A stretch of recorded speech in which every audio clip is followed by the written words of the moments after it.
Hi everyone, welcome to Ekam IAS academy Hyderabad. So మనం ప్రతిరోజు daily current affairs discuss చేసుకుంటాం కదా. ఈ డైలీ కరెంట్ అఫైర్స్తో పాటు ఒక ఈవెంట్ కూడా ఎక్స్ప్లెయిన్ చేస్తానని చెప్పాను. ప్రతిరోజు ఒక ఈవెంట్ కూడా ఎక్స్ప్లెయిన్ చేస్తానని చెప్పాను, ఆల్టర్నేటివ్ డే. ఇవాళ ఈవెంట్ ఏంటంటే డైలీ కరెంట్ అఫైర్స్తో పాటు మంకీ ఫాక్స్ ఉంది కదా. సో మంకీ ఫాక్స్ సంబంధించిన కొంత సమాచారం అయితే మీకు ఇస్తాను, ఇంపార్టెంట్ ఇన్ఫర్మేషన్ ఇస్తాను. ఫస్ట్ ఏ కంట్రీలో వచ్చింది, అసలు మంకీ ఫాక్స్ డిసీజెస్ అంటే ఏంటి, ఇది మీకు జనరల్ సైన్స్లో చాలా చాలా ఇంపార్టెంట్. కొన్ని వైరల్ డిసీజెస్ ఉంటాయి, బ్యాక్టీరియల్ డిసీజెస్ ఉంటాయి. దాంట్లో సంబంధించిన ఇది ఏంటి, వైరల్ డిసీజా బ్యాక్టీరియల్ డిసీజా, ఇలాంటి ఇన్ఫర్మేషన్ మొత్తం మీకు క్లియర్ కట్గా అయితే ఇస్తాను.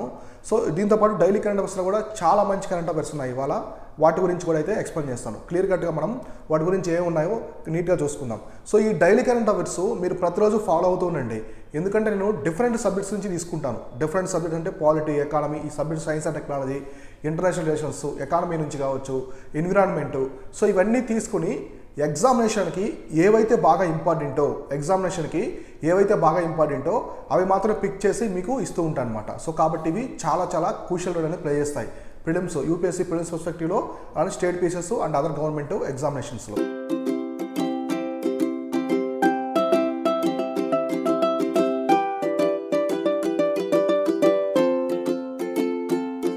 సో ఇప్పుడు ఇవాళ మనం చూసుకుంటే, సో ఇవాళ వచ్చేసి 2 ఆగస్టు డైలీ కరెంట్ అఫైర్స్ ఏమున్నాయో నీట్గా క్లియర్ కట్గా చూద్దాం. So first GST collections jump by 28%. So GST ఉంది కదా, గూడ్స్ అండ్ సర్వీసెస్ ట్యాక్స్.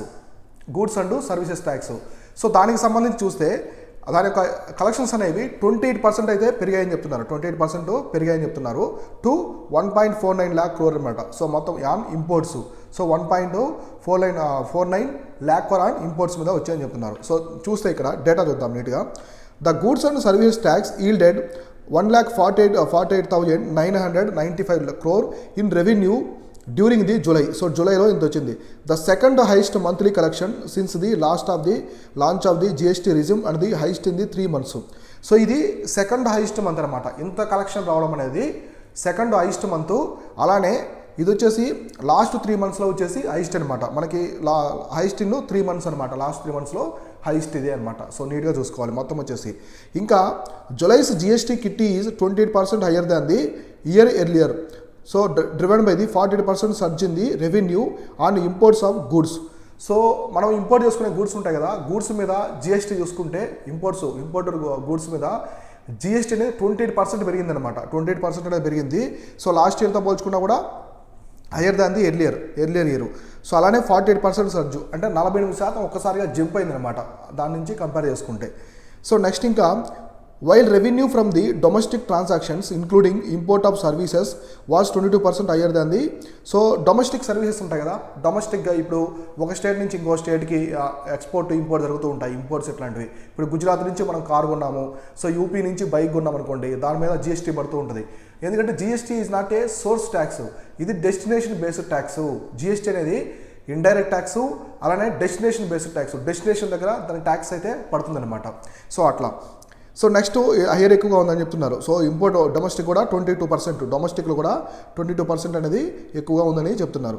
తర్వాత the finance ministry state better reporting coupled with economic recovery had a consistently positive impact on GST revenues.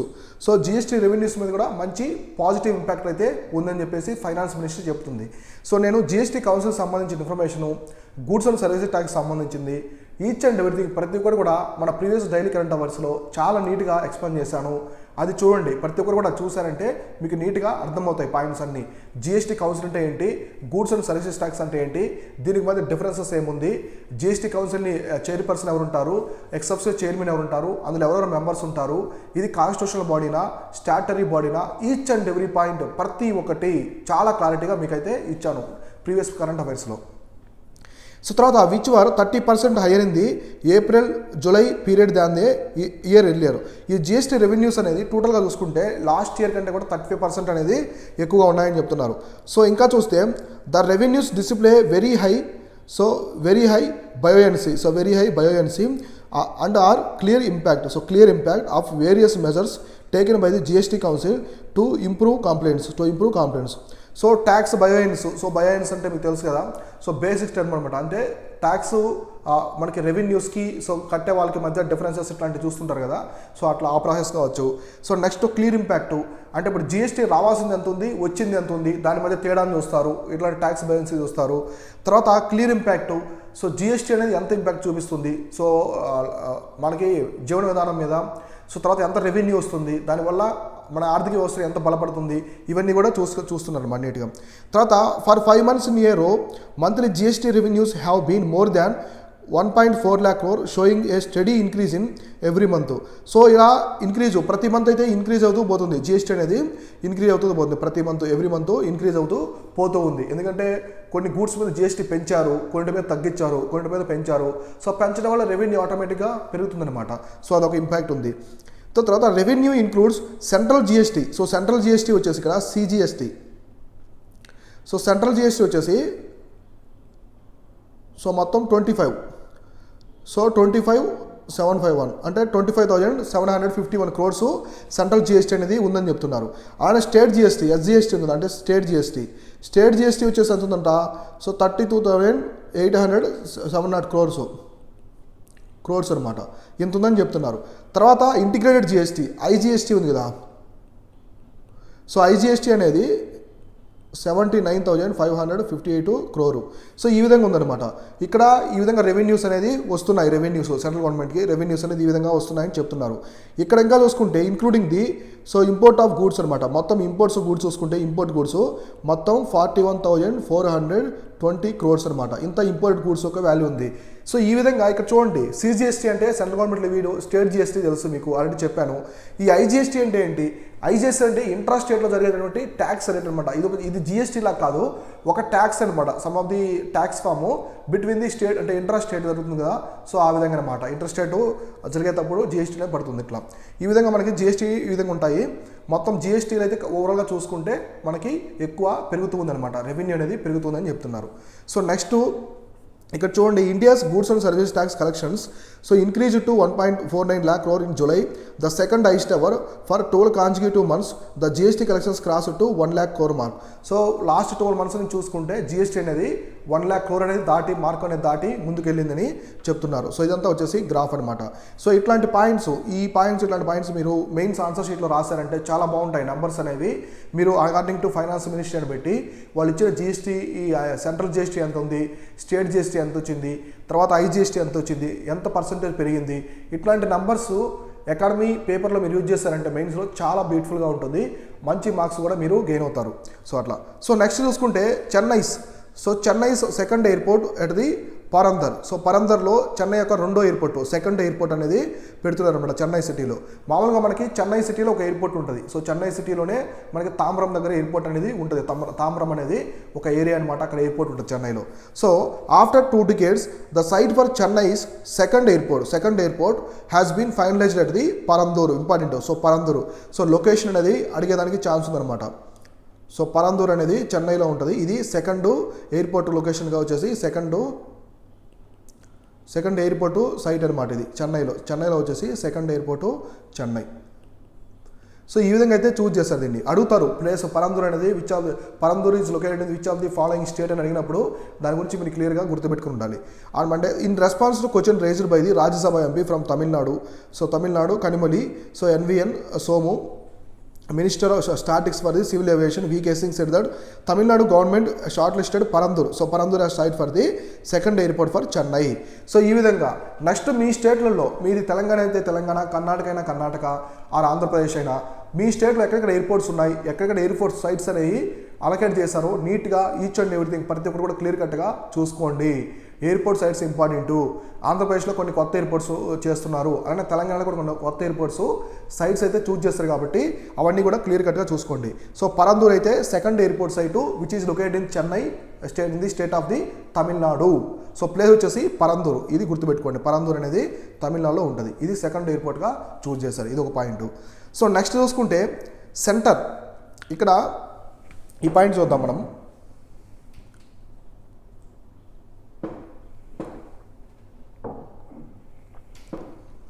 So center constitutes task force to monitor monkeypox. ఇవాళ నేను చెప్పాను కదా, ఒక event explain చేస్తాను, దాని గురించి చివరిలో మీకు నీట్గా ఈచ్ అండ్ ఎవ్రీథింగ్ ప్రతి ఒక్కటి ఎక్స్ప్లెయిన్ చేస్తాను. అక్కడ మంకీ ఫ్యాక్స్ గురించి కొన్ని ఇన్ఫర్మేషన్, బ్రీఫ్ ఇన్ఫర్మేషన్ అయితే ఇస్తాను మీకు. So monkeypox situation. So in the wake of detection of monkeypox cases in the India, the union government has constituted task force to monitor and provide guidance for expansion of the diagnostic facilities and to explore vaccination against the infection in the country. So మొత్తం ఇప్పుడు monkey fax వచ్చిన వాళ్ళకి ముందుగా రాకుండా వచ్చిన వాళ్ళని isolate చేయడము, ఇటువంటి చర్యలన్నీ కూడా చేయడానికి ఇండియా అలర్ట్గా ఉంది. ఎందుకంటే మంకీ ఫ్యాక్స్ కేసు రిపోర్ట్ అయ్యాయి.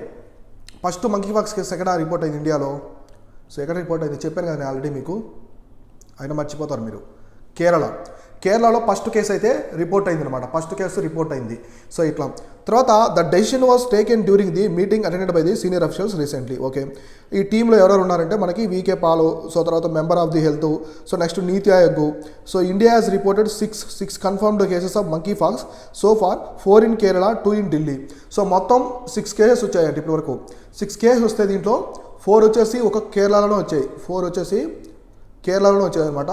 2 కేసెస్ వచ్చేసి ఢిల్లీలో వచ్చాయి, 2 కేసెస్ వచ్చేసి ఢిల్లీలో, 4 కేరళలో వచ్చాయి, 2 వచ్చి ఢిల్లీలో రిపోర్ట్ అయ్యని చెప్పేసి కేసు చెప్తున్నారు. మొత్తం టోటల్గా ఇండియాలో 6 కేసెస్ అయితే వచ్చాయి. తర్వాత last week youth in Kerala who had symptoms of monkey pox died following which state health minister so vena George has initiated A high level enquiry. So రీసెంట్గా కేరళలో ఒక యూత్కి మంకీ పాక్స్ చనిపోయాడు అనమాట. మంకీ పాక్స్ రావడము, చనిపోవడం వల్ల చాలా అలర్ట్ అయింది. కేరళ అయితే చాలా అలర్ట్ అయింది. దాంతోపాటు ఇండియా కూడా, హెల్త్ మినిస్ట్రీ కూడా చాలా అయితే అలర్ట్ అయింది అనమాట. సో కోవిడ్-19 లాంటి పాండమిక్ రాకుండా దీన్ని ముందుగానే కాపాడుకోవాలి, ముందుగా వచ్చిన వాళ్ళని ఐసోలేట్ చేసి దాన్ని స్ప్రెడ్ కాకుండా చేయాలనే ఉద్దేశంతో. సో తర్వాత ఈయన ఏం చెప్తున్నారంటే పాల్ వచ్చేసి మనకి ఇంకా డోంట్ ప్యానిక్. సో మనకి వీనా పాల్ ఎవరు వచ్చేసి వీకే పాల్ వచ్చేసి మనకి health member. So doctor Paul earlier reassured the public that there was no need for pandemic so panic has the government has taken significant measures to keep the disease check. So government మంచి చర్యలే తీసుకుంటుంది, precautions బాగా చూసుకుంటుంది. ఎవరికి symptoms వచ్చినా, అనుమానంగా అనిపించినా ఇమీడియట్గా హాస్పిటల్కి వెళ్ళడము, వాళ్ళ మీద టెస్ట్ చేయడము, సో టెలికమ్యూనికేషన్ ద్వారా మొత్తం తీసుకోవడము. కోవిన్ పోర్టల్ అన్నిటికీ యూనివర్సల్ హెల్త్ స్కీమ్కి చేస్తున్నారు అనమాట, యూనివర్సల్ ఇమ్యునేషన్ మొత్తానికి. సో కాబట్టి అన్నీ తీసుకుంటున్నారు.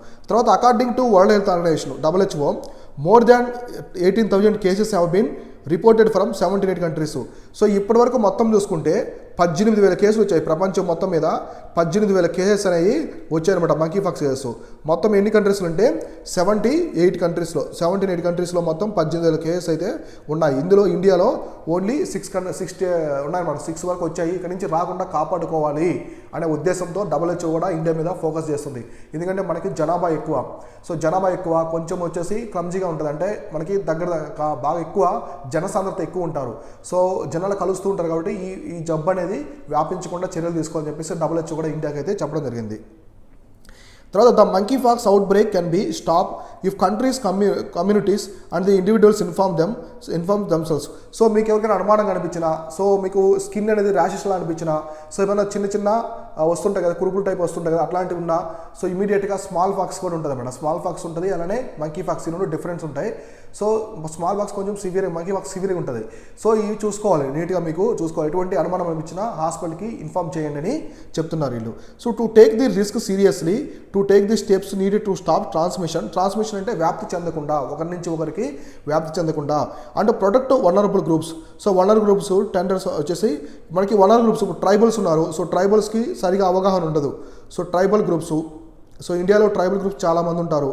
అలానే విలేజెస్లో ఉండే వాళ్ళకి అవేర్నెస్ క్రియేట్ చేయండి. సో ఎలాంటి సిమ్టమ్స్ ఉన్నప్పుడు హాస్పిటల్ ఇమీడియట్గా కన్సల్ట్ అవ్వాలి, ఐసోలేటెడ్గా ఉండాలి ఫ్యామిలీ మెంబర్స్కి. సో ఇట్లాంటి వల్నరబుల్ గ్రూప్స్ మొత్తానికి అవేర్నెస్ తీసుకురండి అని చెప్పేసి WHO అయితే ఇండియా గవర్నమెంట్ కూడా రిక్వెస్ట్ చేసింది. సో ఇండియా గవర్నమెంట్ కూడా బాగా సీరియస్గా కన్సర్న్ అనేది తీసుకుంటూ ఉన్నారు మంకీ పాక్స్ మీద స్ప్రెడ్ అవ్వకుండా. సో ఈ మంకీ పాక్స్ గురించి లాస్ట్ డైలీ కరెంట్ అఫైర్స్లో కూడా నేను లాస్ట్ 10 days నుంచి ఎక్స్ప్లెయిన్ చేస్తూనే ఉన్నాను. రష్యా ఉక్రెయిన్ వార్ గురించి, మంకీ పాక్స్ గురించి, ఇన్ఫ్లేషన్ గురించి, ఇట్లాంటి న్యూస్లో ఉన్న ఇంపార్టెంట్ని ఎక్స్ప్లెయిన్ చేస్తూ వస్తున్నాను. కాబట్టి చూసుకోండి. ఫస్ట్ ఎయిడ్ అయితే కేరళ, వెరీ ఇంపార్టెంట్. సో తర్వాత Iran has means to make atom bomb. So Iran చాలా సంవత్సరాల నుంచి కూడా ఆటమ్ బాంబ్ తయారు చేయడానికి వాళ్ళైతే ట్రై చేస్తూ ఉన్నారు. కానీ కొన్ని అమెరికా వల్ల ఆగిపోతూ ఉంది. సో లాస్ట్ టైం 2015 to 16 టైంలో అయితే ఇరాన్ అయితే న్యూక్లియర్ బాంబు టెస్ట్ చేయాలని ప్లాన్ చేసింది. కానీ అమెరికా ఏం చేసిందంటే ఒక వైరస్ని పంపించింది. వైరస్ని అంటే మనకి స్పైవేర్ ఉంది కదా, మనకి మాల్వేర్, స్పైవేర్స్ ఇలా ఉంటాయి కదా సిస్టంలో. వాళ్ళు ఏం చేశారంటే ఇరాన్ వాళ్ళు ఒక షెడ్యూల్ చేసి పెట్టుకున్నారు. సో ఈ టైంకి అనుభవం అనేది టెస్ట్ అవ్వాలి, మనం షెడ్యూల్ చేసుకుంటాం కదా. సో స్కెడ్యూల్ లాగే వాళ్ళు చేసి పెట్టుకున్నారు. ఎగ్జాక్ట్గా ఆ షెడ్యూల్ని ఏం చేసిందంటే ఒక వైరస్ పంపించారు వీళ్ళు, ట్రక్స్ నట్ అని ఒక వైరస్ పంపించారు. సో ట్రక్స్ నెట్ అని ఒక వైరస్, దీని పేరు ట్రక్స్ నెట్. ఇది ఎవరు పంపించారంటే యుఎస్ వాళ్ళు ఇరాన్ బాంబు టెస్ట్ చేస్తుంది కదా, దానికి పంపించారు ఈ వైరస్. ఈ వైరస్ పంపడం వల్ల ఏమైందంటే మొత్తం అదంతా కొలాప్స్ అయిపోయింది, సిస్టమ్ అంతా కొలాప్స్ అయిపోయి న్యూక్లియర్ బాంబు టెస్ట్ జరగకుండా ఆపేసింది అనమాట. అది మొత్తం ఆటం బాంబు టెస్ట్ జరగకుండా. సో ఇట్లాంటి వైరస్లు పంపి అమెరికా అయితే దాన్ని ఎట్టగొట్టు ఆపింది. కానీ ఇప్పుడైతే ఇరాన్లో మంచి న్యూక్లియర్ సైంటిస్టులు ఉన్నారు, వాళ్ళంతా కలిసి ఇరాన్ ఎట్లయినా సరే ఇప్పుడు అమెరికాకి ఇరాన్కి అస్సలు పడదనమాట. సో ఇరాన్ కొంచెం రష్యాకి ఫేవరబుల్గా ఉంటుంది. సో మనకు కూడా చాలా ఫ్రెండ్లీ కంట్రీ ఇండియాకి కూడా ఇరాన్. అయితే ఇప్పుడు ఇరాన్ వచ్చేసి has means to take atom bomb test, no intention to doing so అని చెప్తున్నారు. చూద్దాం ఏం చెప్పారు, ఇన్ఫర్మేషన్ అనేది ఏ విధంగా చెప్పారో నీట్గా క్లియర్గా డిస్కస్ చేసుకుందాం. So Iran is enriching uranium up to 16% of the fissile purity. So మనకి న్యూక్లియర్ ఫిషన్, న్యూక్లియర్ ఫ్యూజన్ రెండు ఉంటాయి ఇంపార్టెంట్.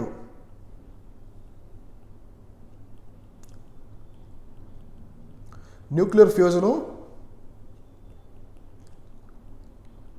ఫిజను అంటే ఒకటి మొత్తం అణువులు యురేనియం అణువులు మొత్తం దగ్గరికి చేర్చుస్తుంది, ఇంకోటి స్ప్రెడ్ చేస్తుంది. మనకి హైడ్రోజన్ బాంబు ఉంది కదా, సో ఆటం బాంబులు అయితే ఓన్లీ న్యూక్లియర్ ఫిజన్ మాత్రమే వాడతారు, న్యూక్లియర్ ఫ్యూజన్ మాత్రమే వాడతారు. సో న్యూక్లియర్ ఫిజను, ఫ్యూజన్ రెండు కలిపి హైడ్రోజన్ బాంబులో వాడతారు, హైడ్రోజన్ బాంబులో రెండు వాడతారు. కాబట్టి రెండు డిఫరెన్సెస్ చూసుకోండి, నేను రాబోయే వీడియోస్లో మీకు ఎక్స్ప్లెయిన్ చేస్తాను క్లియర్గా. న్యూక్లియర్ బాంబుకి హైడ్రోజన్ బాంబుకి డిఫరెన్సెస్ చూసుకోవాలి, అప్పుడప్పుడు సైన్స్ అండ్ టెక్నాలజీలో అడుగుతూ ఉంటారు. సో కాబట్టి ఇక్కడ మీరు న్యూక్లియర్ ఫ్యూజన్ వేరు, న్యూక్లియర్ ఫిజన్ వేరు. సో ఆటం బాంబులో ఓన్లీ న్యూక్లియర్ ఫ్యూజన్ మాత్రమే వాడతారు, కానీ హైడ్రోజన్ బాంబులో రెండు వాడతారు, హైడ్రోజన్ బాంబులో రెండు అయితే వాడతారు. కాబట్టి ఇది నీట్గా చూసుకోండి. So very very important. So ఇక్కడ 60% ఆఫ్ ద ఫిజైల్ ప్యూరిటీ అనేది యురేనియం, ఎన్రిచింగ్ యురేనియం అయితే ఉందని చెప్తున్నారు. సో తర్వాత Iran has technical capability to produce atomic bomb but also no intention doing so. So మేము ఆటం బాంబ్ చేసేంత శక్తి మా దగ్గర ఉంది, కానీ మేము చేయదలుచుకోవడం లేదు, చేయాలని అనుకోవడం లేదని ఇరాన్ గవర్నమెంట్ అయితే చెప్తుందన్నమాట, ఇరాన్ వాళ్ళు. సో మీరు మమ్మల్ని తక్కువ అంచనా వేయద్దు, don't underestimate me. So we're also capable to make a atom bomb. So మేము కూడా ఆటం బాంబ్ని తయారు చేయగలము, మా దగ్గర కూడా ఆ సత్తా ఉంది, ఆ మొత్తం ఆ స్టాకు, ఆ ఎన్రిచింగ్ యురేనియం కావచ్చు, క్యాపబిలిటీ ఉంది, ఆ టెక్నాలజీ అన్నీ మా దగ్గర ఉన్నాయి, కాకపోతే మేము చేయదలుచుకోలేదు, అందుకోసమే ఆపామని చెప్పేసి చెప్తున్నారు. అంటే అమెరికాకి ఇండైరెక్ట్గా సిగ్నల్ అయితే ఇస్తున్నారు. సో ఇక్కడ Mohammad Eslami, so head of the countries atomic energy organisation ఈయన. So said Monday according to the semis. Okay, so mister Eslami ఆయన ఏం చెప్తున్నారంటే reiterated comments made by the Kamal కజ్రాయ్, so senior adviser to supreme leader, so Ayatollah Al Khamenei. So ఈయన వచ్చేసి మనకి supreme leader ఎక్కడ ఇరాన్లో, గుర్తుపెట్టుకోండి names important. So Ayatollah Ali Khamenei. So mister Kharrazi's remarks announced to rare suggestions that the Islamic republic might have interest in the nuclear weapons, so in which have long denied seeking. So Islamic republic countries అంటే Iran కూడా nuclear capability బాంబ్స్లో ఇంట్రెస్టెడ్గా ఉంది, కాకపోతే మేమే ఇప్పటివరకు చేయాలని అనుకోవడం లేదు.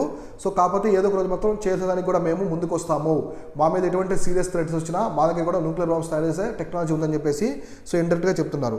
So ఇంకా Iran has technical ability to build atomic bomb but such a programme is not on the agenda. So ఇందా చెప్పినట్టు మేము చేయగలము, కాకపోతే మాది అజెండా కాదని చెప్తున్నారు.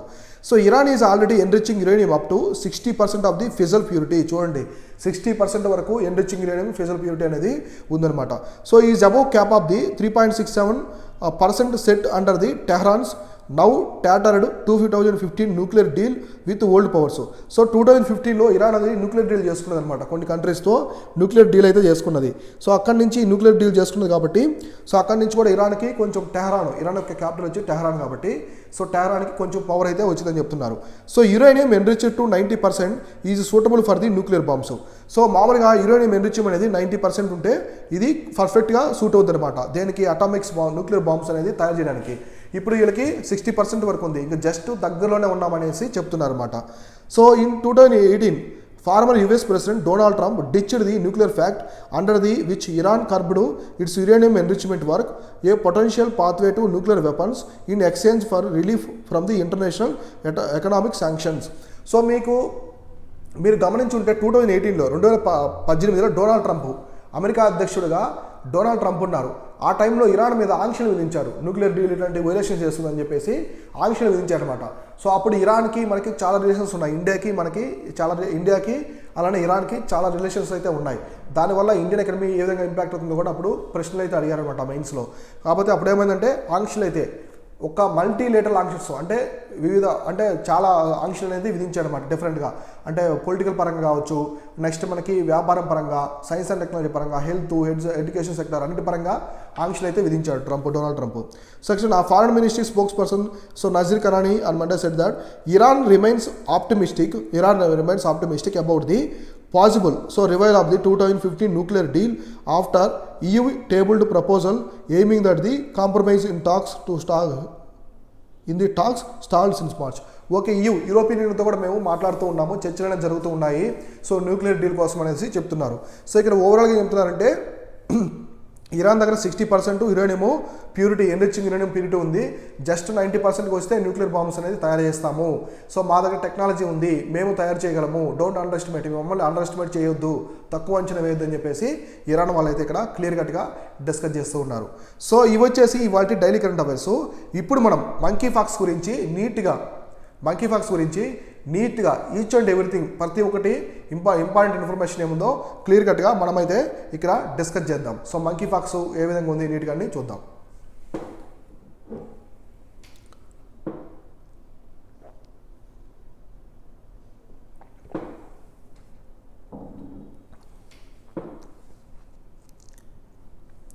సో మంకీ ఫాక్స్ చాలా న్యూస్లో ఉంది. ఈ మంకీ ఫాక్స్ అనేది చాలా న్యూస్లో ఉంది.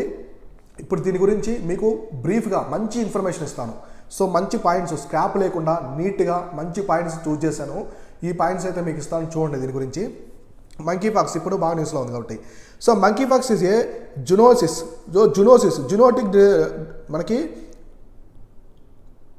జునోటిక్ డిసీజ్ అంటారు. సో జునోటిక్ డిసీజ్ అంటే ఇది ఎనిమల్స్ నుంచి హ్యూమన్కి వ్యాపిస్తుంది అనమాట. ఎనిమల్స్ నుంచి హ్యూమన్స్కి వస్తుంది. ఎనిమల్స్ నుంచి హ్యూమన్కి వస్తే దాన్ని జునోసిస్ అంటారు. చూడండి, a disease that is transmitted from the infected animals to humans. ఇలా వచ్చిందంటే దాని వచ్చేసి జునోసిస్ డిసీజ్ అని అంటారనమాట. చాలా ఇంపార్టెంట్, గుర్తుపెట్టుకోండి.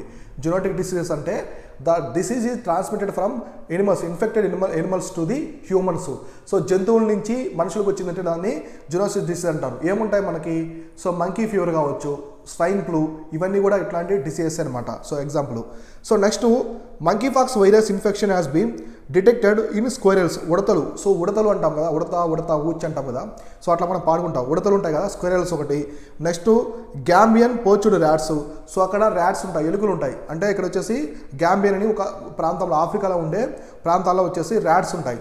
సో అక్కడ కూడా ఈ ర్యాట్స్ అని ఉంటాయి. నెక్స్ట్ డోర్మైస్ ఒకటి, ఒక species. Some species of monkeys.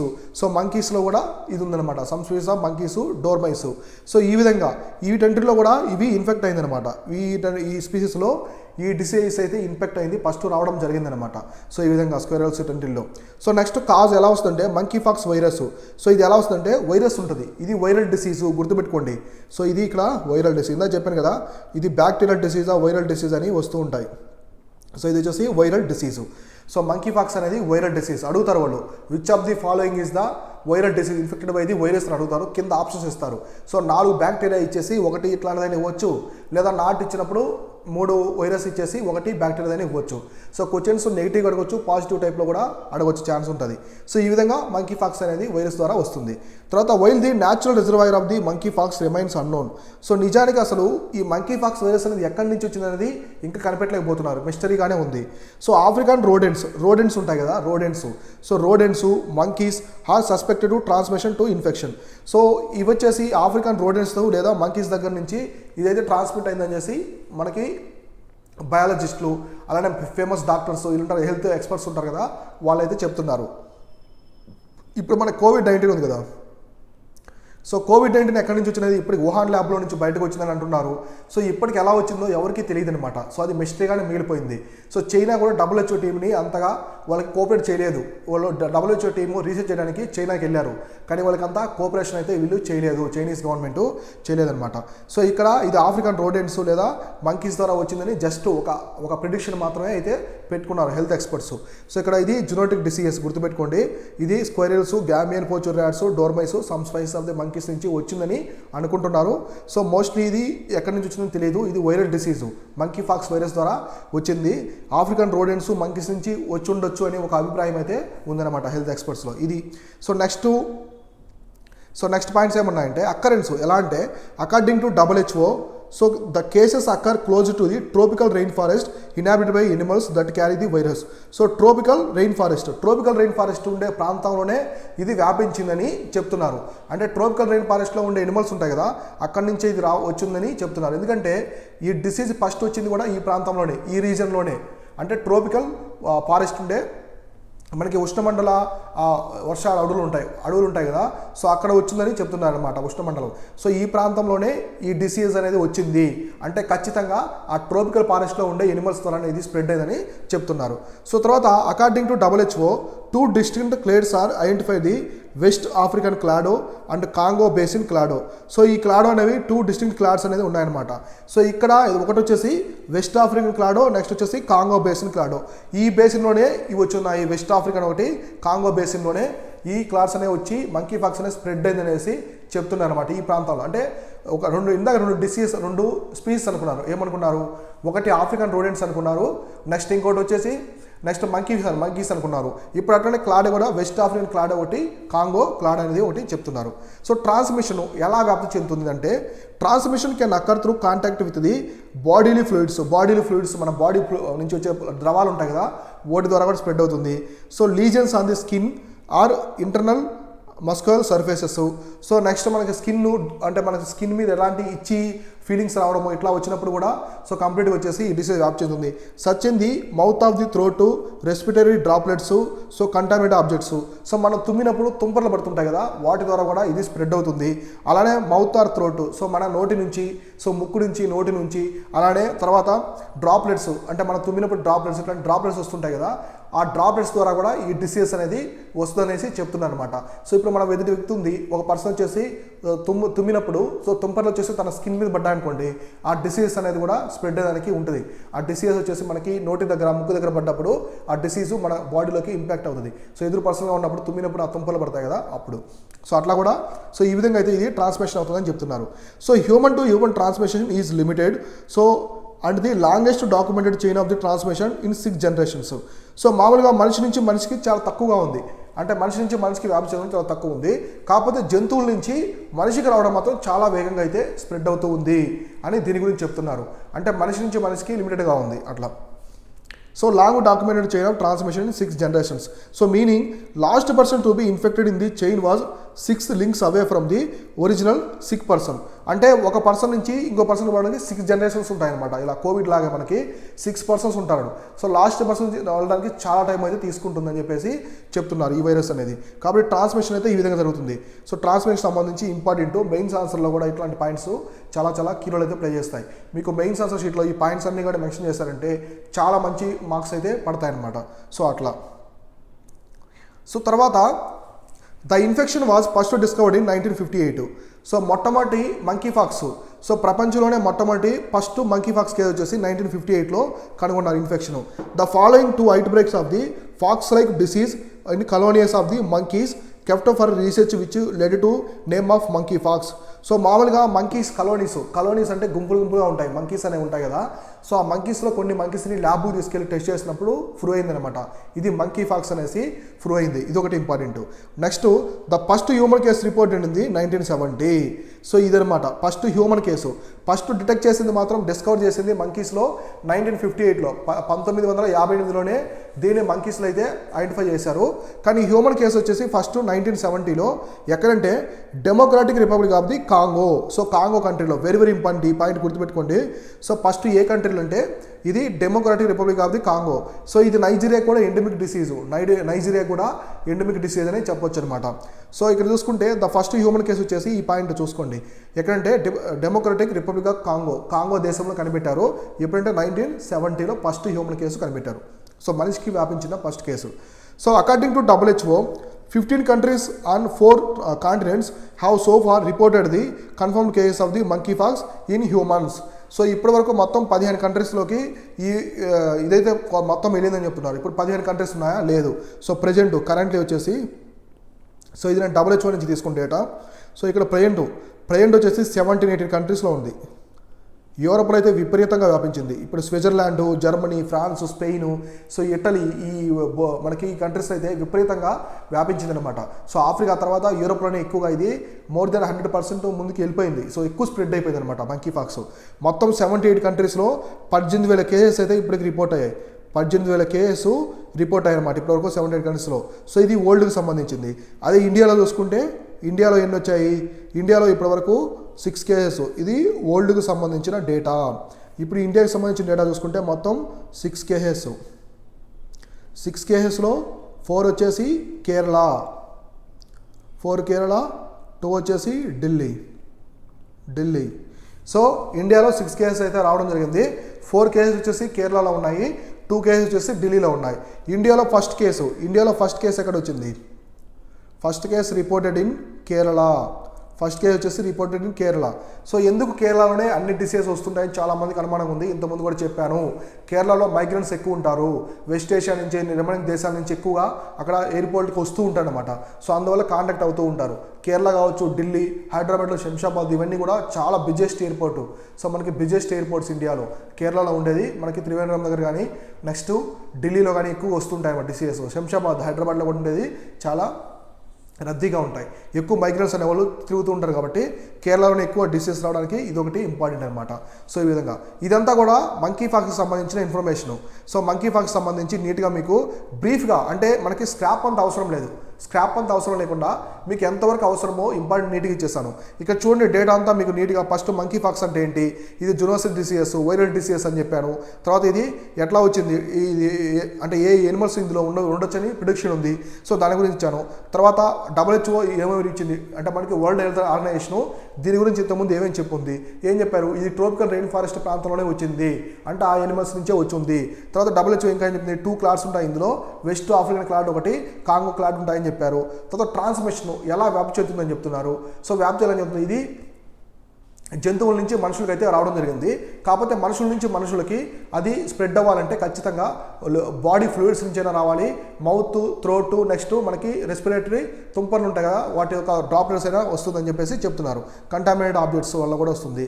తర్వాత ఇది మనిషి నుంచి మనిషికి చాలా టైం పడుతుంది అనమాట సో స్ప్రెడ్ అవ్వడానికి. కాకపోతే ఎనిమల్ నుంచి మనిషికి అయితే విపరీతంగా స్పీడ్తో స్ప్రెడ్ అయితే అవుతుందని చెప్తున్నారు. సో 6 రింగ్స్ కావడానికి చాలా టైం, లాంగెస్ట్ టైం అయితే తీసుకుంటుంది, 6 జనరేషన్స్ కావడానికి అని చెప్పారు. తర్వాత ఇంకేం చెప్పారు, సో మంకీపాక్స్ అనేది మొట్టమొదట ఎప్పుడు కనిపెట్టారు, 1958లో ఒక మంకీస్లో కనిపెట్టారు. కాలోనీస్ ఆఫ్ మంకీస్ అంటే కోతుల్లో కనిపెట్టారు. సో తర్వాత దీన్ని ఫస్ట్ హ్యూమన్ కేసు ఎప్పుడు కనిపెట్టారు, 1970లో కాంగో దేశంలో కనిపెట్టారు. Republic of the Congo, democratic republic Congo దేశంలో కనిపెట్టారు. తర్వాత అకార్డింగ్ టు WHOలో మామూలుగా ఇప్పుడు మొత్తం ఎన్ని ఉన్నాయంటే రీసెంట్ డేటా చూసుకుంటే మనకి రీసెంట్ డేటా మొత్తం 78 కంట్రీస్ స్ప్రెడ్ అయిపోయింది. ఆల్రెడీ 18,000 కేసెస్ అనేవి రిపోర్ట్ అయ్యాయి, 18,000 కేసెస్ రిపోర్ట్ అయ్యాయి. ఇండియాలో 6 కేసెస్ అయ్యాయి, 4 కేరళలో అయ్యాయి, 2 వచ్చేసి ఢిల్లీలో రిపోర్ట్ అయ్యని చెప్తున్నారు. ఫస్ట్ కేసు కేరళ అయితే రావడం జరిగింది. సో దీని మీద కంప్లీట్గా అలర్ట్నెస్ అయితే ఇండియా తీసుకున్నది. WHO కూడా ఇండియాని రిక్వెస్ట్ చేసింది, మంచి మెజర్స్ తీసుకోండి, సో నీట్గా తీసుకుని వార్న్ అయితే ఇచ్చిందనమాట ఇండియాకి. ఎందుకంటే ఎక్కువ జనాభా ఉంటారు, మైగ్రెంట్స్ తిరుగుతూ ఉంటారు కాబట్టి స్ప్రెడ్ అవ్వకుండా జాగ్రత్త పడండి అని చెప్పారనమాట. సో చూడండి సింపుల్గా డేటా అనేది ఇంత సింపుల్గా ఉండాలి, ఇది స్మార్ట్గా ఆన్సర్ ఉంటుంది. సో మీరు రాసే విధానం మంకీపాక్స్ గురించి రాయమన్నప్పుడు ఇట్లాంటి ఆన్సర్ రాశారంటే చాలా చాలా బ్యూటిఫుల్గా అయితే మీకు ఉంటుంది అనమాట. సో ఈ విధంగా అయితే నీట్గా చూసుకోండి. సో నెక్స్ట్ గవర్నమెంట్ తీసుకున్న చర్యలు ఏంటి ఇట్లాంటివి కూడా అడుగుతారు, అవి కూడా ఆన్సర్ షీట్కి అయితే యాడ్ చేసుకోండి. సో ఇవి వచ్చేసి ఇవాటి డైలీ కరెంట్ అఫైర్స్, అలానే ఒక ఈవెంట్. సో ఒక ఈవెంట్ ఎక్స్ప్లెయిన్ చేస్తాను కదా, కరెంట్ ఈవెంట్స్. రేపు మనం డైలీ కరెంట్ అఫైర్స్ 5 ప్రిలిమ్స్కి వచ్చేసి ఎక్స్ప్లెయిన్ చేసుకుందాం. తర్వాత డైలీ కరెంట్ అఫైర్స్ ఒక ఈవెంట్. ఇట్లా మనం ప్రతిరోజు కరెంట్ అఫైర్స్ని యూనిక్ స్టైల్లో సో కొంచెం స్మార్ట్గా ప్రిపేర్ చేసి మీకు డిస్కస్ చేస్తాను. ఎగ్జామినేషన్కి ఏ అవసరమో అవే చెప్తాను. స్క్రాప్ అవసరం లేదు, బియాండ్ సిలబస్ అవసరం లేదు. మీకు ఏది అవసరమో యూపీఎస్సీ ప్రిలిమ్స్ పర్స్పెక్టివ్లో, మెయిన్స్ పర్స్పెక్టివ్లో ఏది అవసరమో, సో మీకు టీఎస్పీఎస్సీ అలాగే ఏపీఎస్సీ స్టేట్ పీసెస్లకి ఏది అవసరమో దాని గురించి మనం క్లియర్ కట్గా స్మార్ట్గా డిస్కస్ చేసుకుందాం. సో ఇది వచ్చేసి ఇవాళ కరెంట్ అఫైర్స్ వీడియో. రేపు కరెంట్ అఫైర్స్ వీడియోలో ప్రిలిమ్స్ క్వశ్చన్స్, ఇంపార్టెంట్ కాన్సెప్ట్స్తో మళ్ళీ మనం క్లియర్గా అక్కడ కలుసుకొని నీట్గా వచ్చేసి అన్ని కాన్సెప్ట్స్ అనేది డిస్కస్ చేసుకుందాం. Thank you all.